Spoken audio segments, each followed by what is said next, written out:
même s'ils sont dans le cadre, ils sont quand même à l'emploi qualifié. Là, effectivement, on est en difficulté parce que l'ancienneté, malheureusement, elle tombe à 5 ans. Donc nous, en termes de fidélisation, on a envie de promouvoir un modèle social CDI temps plein.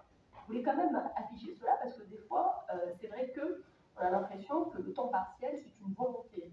Elle est surtout certes une volonté, elle est mise, je suis d'accord avec vous, M. Morel, quand vous parlez des contraintes, on s'est effectivement adapté à des contraintes, mais j'ai envie de dire, c'est des contraintes de secteur. Donc je vais focuser quand même sur le groupe et sur les secteurs, et pour vous dire effectivement le temps partiel au sein de mon groupe, et c'est essentiellement sur la propreté. Donc nous employons 133 000 collaborateurs, 70 000 en France, répartis en Europe, mais aussi aux États-Unis. On ne va pas parler effectivement des États-Unis, où la flexibilité de turnover, c'est exceptionnel, y compris pour les cadres dirigeants. C'est le taux, on va dire, moyen aux États-Unis de turnover, pour vous dire, c'est 60%. Voilà, donc c'est vrai que c'est très... Les Européens, on regarde avec des grands yeux. Donc c'est vrai qu'en Europe, peu importe, hein, Italie, Espagne, Allemagne et Portugal, on est quand même sur les... Même si c'est difficile, je conçois que... Mais on arrive effectivement à faire des benchmarks et des politiques communes. Donc sur les métiers, donc on a des métiers de l'aéronautique, donc assemblement chez Airbus, effectivement temps plein. J'ai envie de dire, même au-delà du temps plein, des heures supplémentaires. Et c'est vrai que certains collaborateurs au moment du Covid n'ont pas compris, il y a une baisse de salaire, bah non, il n'y a plus d'heures supplémentaires. Voilà, donc on est même dépassement des 35 heures.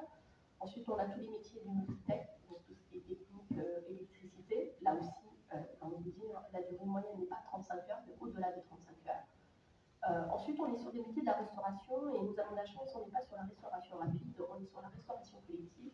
Donc, on a un peu de temps partiel, on va dire 10%. On a pu organiser donc, le mécanisme de l'organisation de travail, on a su faire de la polyvalence.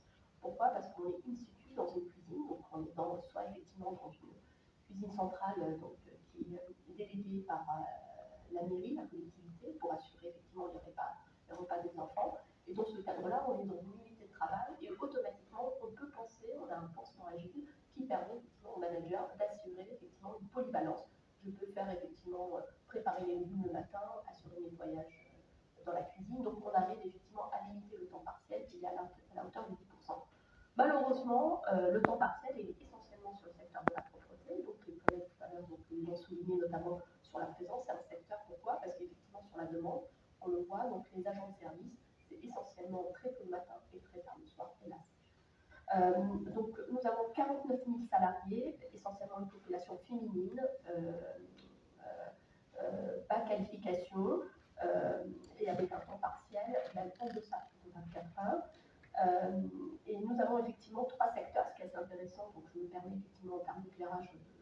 Quand on regarde le marché de la propreté, on intervient sur 3 gros secteurs. Le secteur tertiaire, donc l'immeuble, enfin l'immeuble, nettoyage d'immeuble, c'est là effectivement on a le maximum de temps partiel.